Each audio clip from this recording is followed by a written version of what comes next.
Hello there, everybody. I'm mrgameandpie, and welcome to a new Let's Play.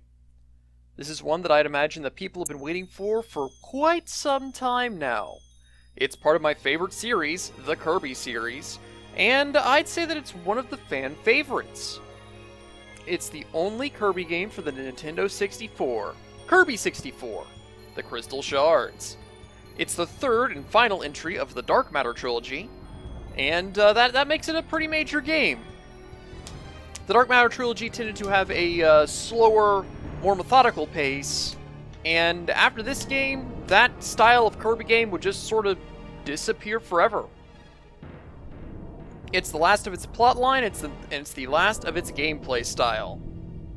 And it's also one of the most story-heavy games in the series, as we see here Ribbon falling to Popstar. So, let's go ahead and start a new game up, shall we? I already know about Kirby's copy ability, so I can move on. Here we have Kirby himself. As usual, trouble's just falling straight into his lap. Or perhaps onto his head. Either way.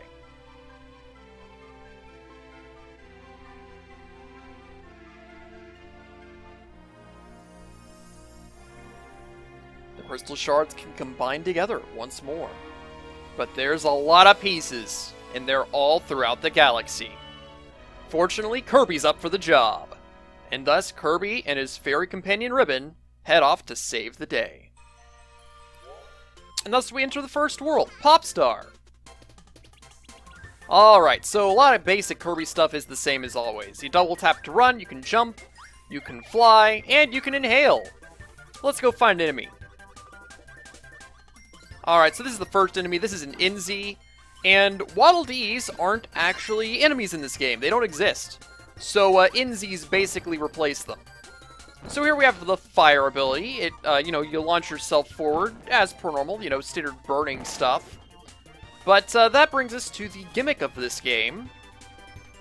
Kirby can combine abilities. So combining fire with cutter gives you a big old fire sword. And the fire sword is actually one of the more versatile abilities in the game. You can swing it like this, or you can hold it above your head. And if you're holding it above your head and you attack, you can launch it as a projectile. Although, it does disappear whenever it hits something. Yeah, there we go. And you can also bring it back down to your side again if you want to. And here we have our first collectible. It's a Crystal Shard. There are going to be 3 of these in every level. And, yeah, we're gonna collect them all. So, here we go. We got a mid-boss over here. Just gotta go into this little building, and, let's turn around so that our fire sword just constantly sticks into the enemy. And there we go. All the mini-bosses in this game are just larger versions of regular enemies. So that was a large NZ. Alright, so I'm actually going to toss my ability here.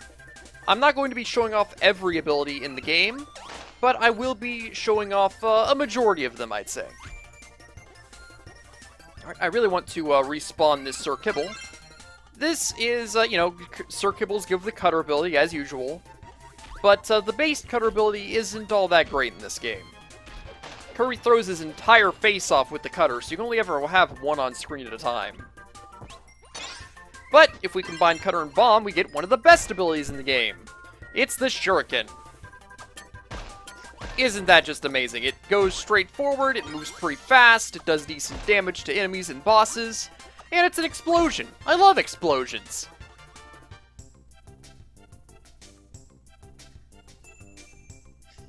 Alright, now I did say that Waddle Dees weren't enemies in this game, but there is a Waddle Dee in this game in general.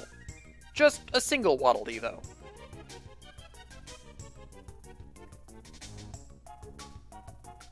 But here we see Dark Matter's primary capability.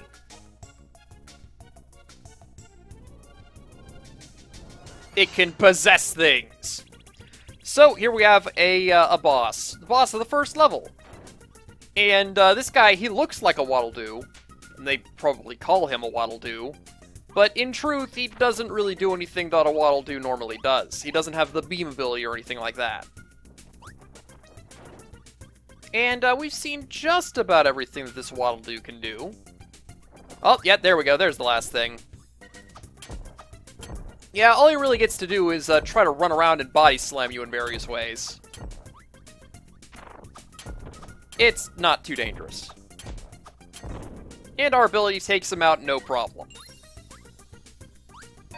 Time to move on.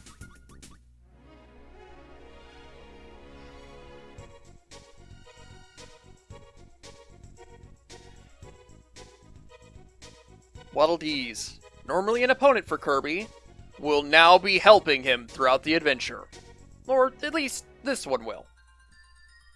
A lot of people consider this Waddle Dee to be the same Waddle Dee as the Bandana Dee that's appeared in more recent games like Kirby's Return to Dreamland and Kirby Planet Robobot and such. There's no actual evidence towards this, but, you know, this guy's an important Waddle Dee, that guy's an important Waddle Dee. They may as well be the same guy. Alright, so we went from a plains area to a forest area. In many games, these areas would be considered different worlds, even. Alright, so we're going to have Double Stone. Usually whenever you combine two of the same ability, you just get a larger version of the regular ability. So with a single stone, we would have turned into a small Kirby rock. Roughly the size of Kirby as he normally is. But with Double Stone, we become a giant Kirby rock. The stone ability in this game is pretty great. But, yeah, so as I was saying, you know, usually a grassland and a forest area would be different areas. But in here, Kirby 64, they're part of the same world. And that's something you're going to be seeing a lot throughout this game, really. But I'll get more into that in maybe World 3. Alright. But yeah, I mean, Kirby's Dreamland 2, the first entry of the Dark Matter trilogy, actually did this, where the very first area was the Grasslands area, and then the second area was the Big Forest area. So, one might see this as kind of a reference to that game in a way. Probably not intentional, but who knows.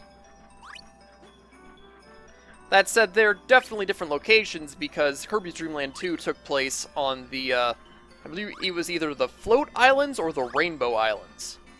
Either way, that's not where we are. Alright, now notably, something about Kirby's flight is that, unlike most games, Kirby can't fly infinitely in this game. He actually has a limit as to how long he can stay in the air. So, that Crystal Shard back there was a particularly dangerous one in that regard. Whenever I was younger, I died a couple times trying to get it. And now here we see one of Stone's less effective uses. It's not that great at fighting mini-bosses. I mean, it can do the job, as we saw there. But it's typically better to try to use projectiles against mini-bosses, or even bosses, really. Speaking of bosses, here we have the second boss of the game. It's Adeline. She's from Dreamland 2. She was a boss in that game as well. And she fought, well, we'll see how she fought, because she fights essentially the same way in this game. And here's Dark Matter.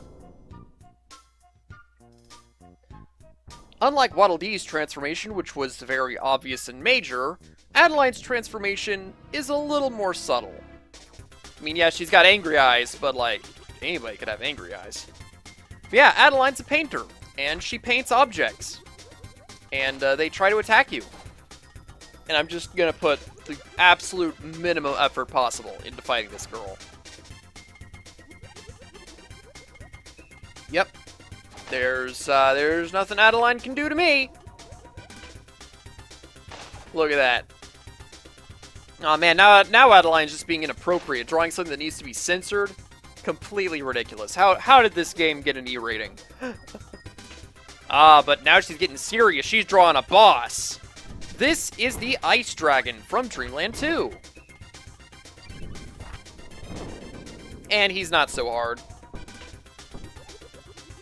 But now Dark Matter has drawn itself, essentially. And, yeah, this guy isn't too difficult either. You know what? I'm not even gonna be a stone. Look at that. Adeline can't even handle walking into regular Kirby, let alone Stone Kirby.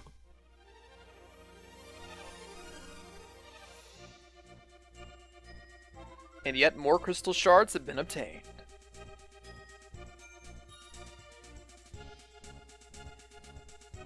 And we've obtained yet another new ally.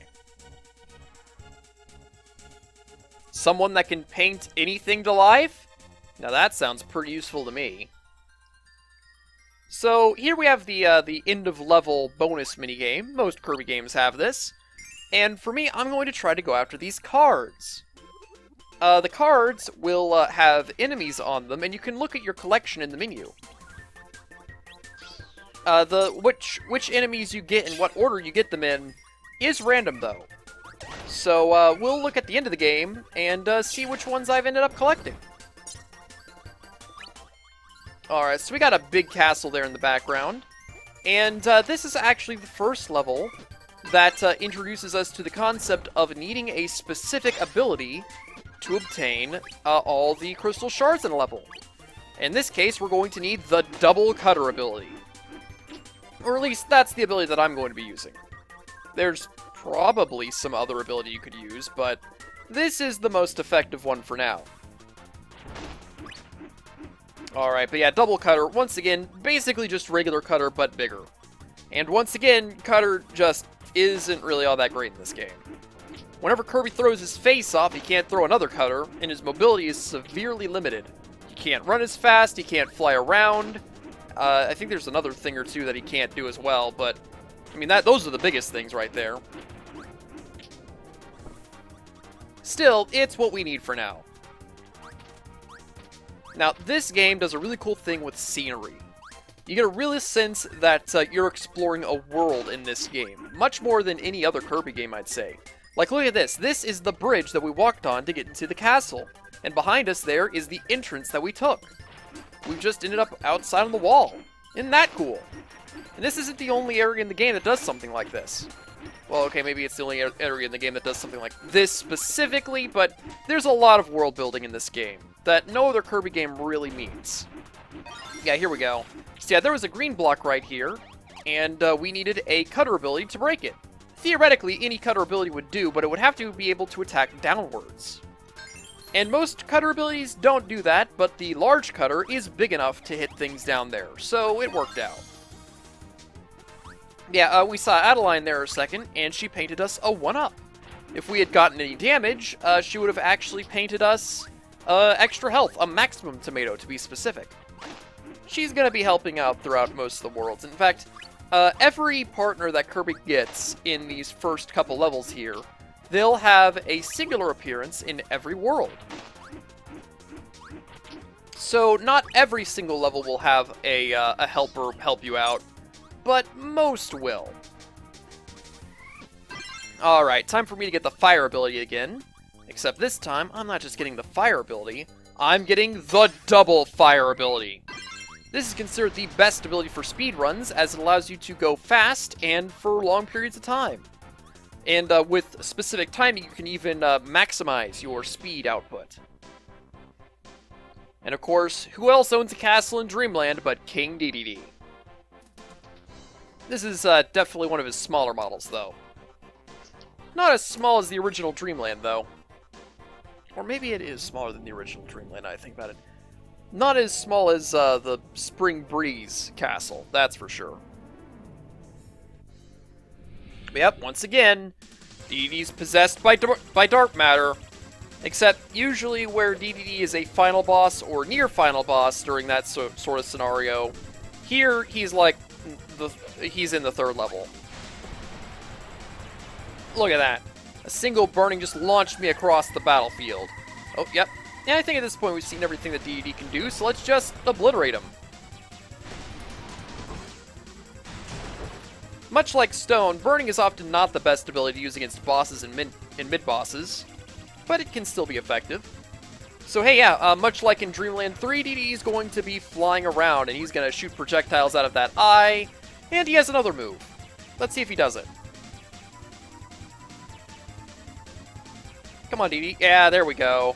He goes all Pac-Man on you and tries to chomp you down. Oh, that's kind of odd. I expected that to hit him.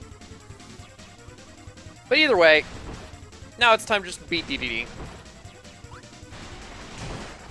Yeah, this whole battle is basically a Dreamland 3 reference. But don't expect the references to last much longer.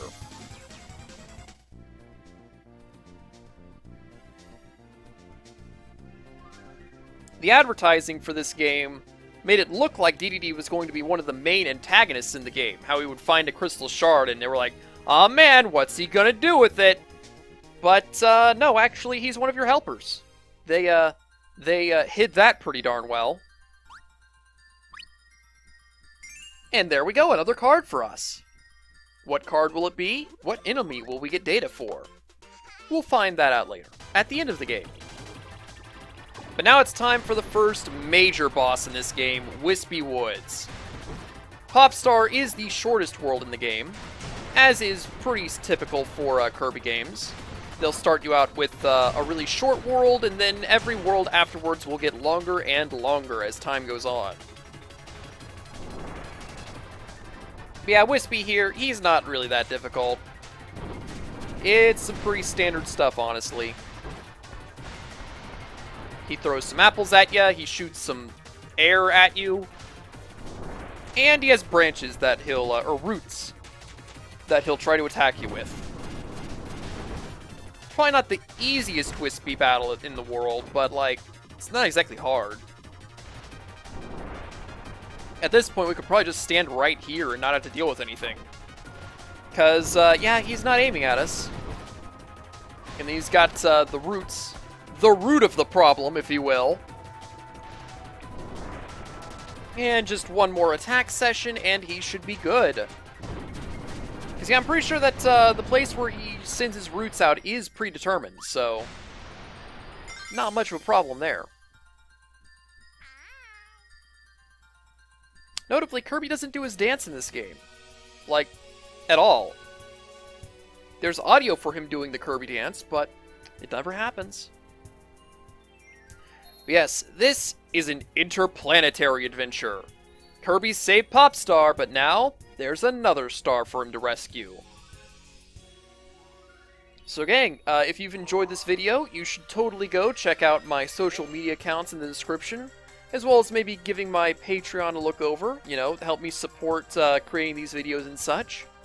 But until then, I'm mrgameandpie, and next time, we become a rock star.